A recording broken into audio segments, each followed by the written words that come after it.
Assalamualaikum warahmatullahi wabarakatuh. Apa kabar pemirsa PKS TV semua? Semoga senantiasa sehat walafiat, bisa melaksanakan ibadah di bulan Ramadan dengan aman dan nyaman. Mudah-mudahan ibadah kita semuanya diterima oleh Allah Subhanahu wa Ta'ala. Kali ini kita akan membicarakan tentang bagaimana pesan Islam terhadap kaum muslimah di bulan Ramadan. Betapa pentingnya peran kaum ibu, kaum muslimah terhadap sebuah bangsa. Jika perempuannya memahami betul akan tugas-tugasnya sebagai seorang makhluk Allah di atas muka bumi ini, maka insya Allah semuanya akan menjadi baik. Rasulullah SAW pernah bersabda bahwa sebaik-baik harta di dunia itu adalah wanita yang solihat. Ad-dunya mata wa khairu mata al-mar'atu as-solihah. Dunia ini adalah perhiasan dan sebaik-baik perhiasan adalah wanita yang solihat. Tentu ini tidak bicara diskriminasi. Ketika kita bicara tentang wanita yang solihat, dalam waktu yang bersamaan kita bicara tentang laki-laki yang soleh. Karena hanya laki-laki yang soleh akan memilih wanita yang solihat. Dan hanya wanita yang solihat yang hanya mau dipilih oleh laki-laki yang soleh. Dan dari perempuan yang solehat akan lahir dari tangannya generasi yang soleh dan solehat. Jadi antara laki dengan perempuan dalam Islam ini memiliki sebuah hubungan yang timbal balik, mutual simbiosis, bermitra dan saling bekerja sama dan saling ketergantungan antara satu yang lain. Mereka menjalani kehidupan ini untuk saling bahu-membahu agar menjalani kehidupan dengan berkualitas dalam rangka beribadah kepada Allah Subhanahu wa Ta'ala.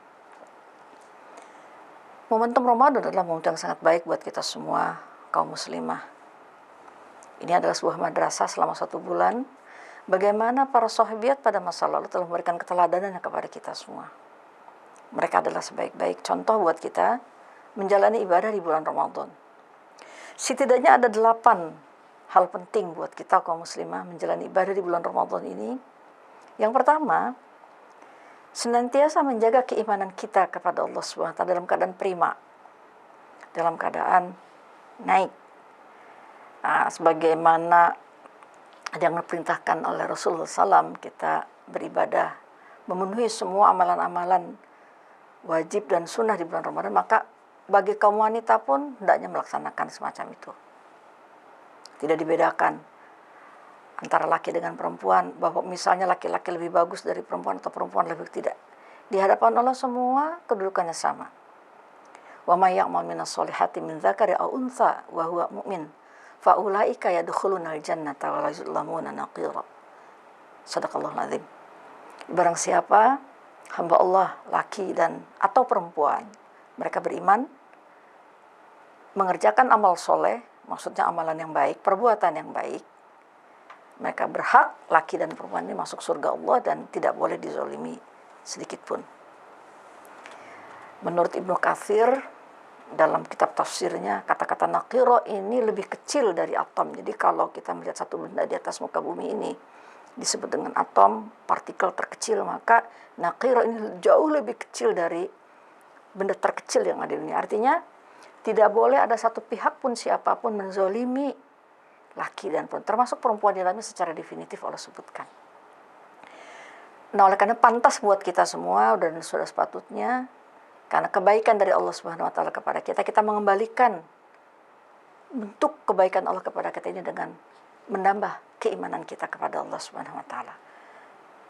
Dengan cara seperti apa menambah keimanan? Tentu ada tangga yang harus kita tempuh. Tangga itu kita tuh melaksanakan semua kewajiban-kewajiban. Yang kedua, melaksanakan ibadah-ibadah sunnah. Nah, di bulan Ramadan ini ada ibadah sunnah yang sangat baik sekali dilaksanakan. Mungkin bagi perempuan yang punya anak kecil, yang sedang hamil, bagaimana tidak bisa berpuasa atau tidak melaksanakan bisa ibadah sholat tarawih karena diganggu oleh anak-anak misalnya. Dia bisa melaksanakan misalnya ketika anaknya sudah tidur, bisa sendirian di malam hari sesuai dengan kemampuan tentunya. 8 rakaat ditambah witir 3 rakaat. Insya Allah semuanya di pandangan Allah dalam rangka meningkatkan keimanan kita kepada Allah SWT. Iman juga menjadi salah satu indikator tentang kualitas kita dalam kehidupan ini. Keimanan yang akan memberikan motivasi tanpa batas kepada seseorang untuk berbuat sesuatu agar semua ibadahnya diterima oleh Allah. Menurut Ibnu Qayyim, jika ingin memberikan satu penilaian atau deteksi dini seseorang itu dalam keadaan beriman atau tidak, lihatlah 3 hal. Yang pertama, cek atau deteksi dini hati kita di 3 tempat. Ketika pertama dalam keadaan sendiri, ketika sedang hadir di majelis ilmu, dan yang ketiga ketika nama Allah disebut. Apakah dia wa idza tuliyat alim ayatu zadatun imana atau tidak. Nah, bagi perempuan yang begitu banyak menghadapi masalah dalam kehidupan ini, mungkin bisa jadi lebih kompleks dari laki-laki menghadapinya karena laki-laki tidak hamil, tidak menyusui. Sementara perempuan ada kewajiban tadi, pelaksanaan tugas menjaga keberlangsungan hidup manusia.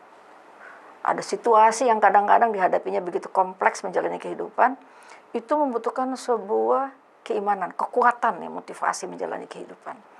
Itu tidak boleh berputus asa. Dan salah satu yang mendorong kita tidak berputus asa itu adalah harapan atau rahmat dari Allah Subhanahu wa taala. Jadi penting ada korelasi antara senantiasa menjaga keimanan kita kepada Allah Subhanahu wa taala dalam menjalani kehidupan ini. Yang kedua adalah menjaga sholat 5 waktu. Ya, ini juga perlu disebutkan. Kenapa harus disebut? Karena memang sholat itu adalah wajib. Jadi harus disebut. Bukankah sudah otomatis tanpa disebut juga dia akan menjalankan? Belum tentu juga. Begitu banyak orang-orang yang karena godaan-godaan di dunia langsung meninggalkan ibadah yang wajib ini. Jangankan melaksanakan yang sunnah, yang wajib saja ditinggalkan. Ya, lupa ketika sedang asik, ya, sedang bekerja, sedang mengasuh anak atau apapun, kemudian dia meninggalkan sholat. Nauzubillah min dzalik. Jadi setelah beriman, menjaga suhu keimanan kita kepada Allah tetap prima di bulan Ramadan ini, maka sholat 5 waktu tetap harus dijaga. Alhamdulillah jika ditambah dengan sholat nawafil, ibadah sunnah, untuk menggenapkan hal-hal yang kekurangan kita dalam menjaga kekhusyuan dalam sholat wajib kita. Rasulullah pernah bersabda, barang siapa seorang perempuan yang menjaga sholat 5 waktu, menjaga puasanya, dan dia tetap menjaga kehormatan di balik pembelakangan suaminya, maka dia berhak masuk surga Allah dari 8 pintu yang Allah berikan. Masya Allah. Di kesempatan kita sesungguhnya untuk menuai kebajikan itu begitu banyak diberikan oleh Allah kepada kita kaum muslimah. Yang ketiga adalah saya ingin mengulang kembali menjaga aurat, khusus bagi kaum muslimah. Sebagaimana para fuqaha, para ulama semua sepakat, aurat muslimah itu adalah seluruhnya kecuali muka dan telapak tangan. Ini standar umum. Jadi bagi kaum muslimah hendaknya tetap menjaga ini. Dan sesungguhnya menjaga aurat ini juga bagian dari identifikasi, sehingga orang mengenal. Ya, kalau standar minimal mengenal seseorang itu muslim atau bukan, baik laki maupun perempuan, dengan sholatnya. Nah, di atas itu setelah kita mengenal, kalau kita melihat ini orang Islam apa bukan ya, itu dari sholatnya. Ya, apakah dia menjaga sholat 5 waktu atau tidak. Yang kedua bagi perempuan adalah dengan menutup aurat. Ya. Bahkan akhir-akhir ini kita suka mengidentifikasi, kalau mau masuk rumah makan, jika penjaganya itu pakai kerudung, kita langsung mengatakan, oh ini halal nih jaminannya. Oh ini pasti rumah makannya rumah makan Islam karena penjaganya atau pemiliknya menggunakan kerudung. Jadi berkerudung ini secara sosial juga bagian dari identifikasi seorang, apakah dia seorang muslimah atau bukan. Jadi di samping faktor tadi bagian dari bentuk perwujudan kita kepada Allah, keimanan kita kepada Allah, yang kedua juga sebagai proses identifikasi di ta'aruf. Jadi untuk mengenal. Ya. Kalau kita sulit, oh ternyata dia menggunakan kerudung, oh berarti dia seorang muslimah. Ini hal-hal yang mendasar. Kemudian yang keempat, ini adalah mentaati suami. Nah, untuk bab ini, bab taat, dia tidak berdiri sendiri.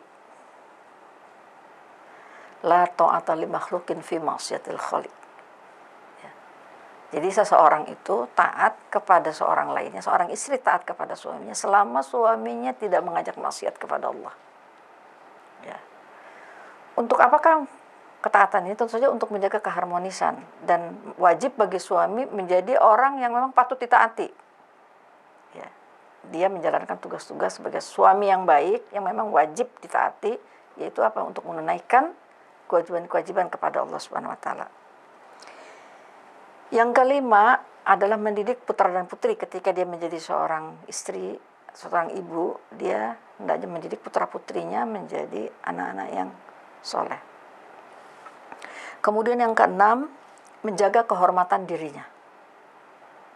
Menjaga kehormatan diri ini juga penting karena justru Islam itu salah satu dikenal dengan tuntunan sebagai akhlak Islam, liutammima makarimal akhlak tadi, dengan salah satunya adalah kaum wanitanya menjaga kehormatan dirinya. Di Islam itu sangat memuliakan kaum perempuan. Dia menjaga martabat, kehormatan, kesucian dirinya. Apalagi ketika dia sudah menjadi seorang istri, menjaga kehormatan di balik pembelakangan suaminya, menjaga harta suaminya, menjaga kehormatan keluarganya. Yang ketujuh, hendaknya seorang muslimah juga berdakwah atau mengajak orang lain kepada kebaikan sebagaimana dia berbuat baik. Ya. Perintah umum yang ada di dalam Al-Quran. Hendaknya kita melaksanakan amar ma'ruf nahi mungkar. Ya. Kuntum khairu ummat ukhrijat linnasi ta'muruna bil ma'ruf wa tanhauna 'anil munkar. Perintah ukhrijat linnas, kuntum khairu ummat ini kepada kita semua, laki dan perempuan. Kemudian yang kedelapan, penting buat kita semua juga adalah menjaga waktunya. Bagi seorang muslimah hendaknya menjaga waktunya agar waktunya penuh keberkahan. Seringkali kita menghadapi bahwa jumlah pekerjaan lebih banyak daripada waktu yang tersedia. Buat kita sesungguhnya di atas semua itu bukan hanya sekedar menyelesaikan pekerjaan-pekerjaan dengan tuntas, tapi juga bagaimana waktu yang sudah kita lalui semuanya menuai keberkahan. Apa itu keberkahan? Yaitu bertambahnya ziyadatul khair, bertambahnya kebaikan-kebaikan buat diri kita, buat keluarga kita, dan buat masyarakat. Dalam waktu yang bersamaan, kita merasakan sebuah ketenangan, kenyamanan, dan setiap orang berjumpa dengan kaum muslimah dimanapun berada, orang-orang yang berkumpul bersamanya, semuanya ingat akan akhirat. Seolah-olah melihat wajah wanita itu, langsung ingat kepada Allah Subhanahu wa taala. Inilah yang disebut dengan muslimah nafi'un li ghairihi, muslimah yang memberikan manfaat buat orang lain. Sebaik-baik di antara kalian adalah orang yang paling bermanfaat buat orang lain. Insya Allah kita dijaga oleh Allah dalam bulan Ramadan ini menjadi hamba-hamba yang memiliki manfaat buat orang lain. Terima kasih. Wallahu a'lam bishawab. Wassalamualaikum warahmatullahi wabarakatuh.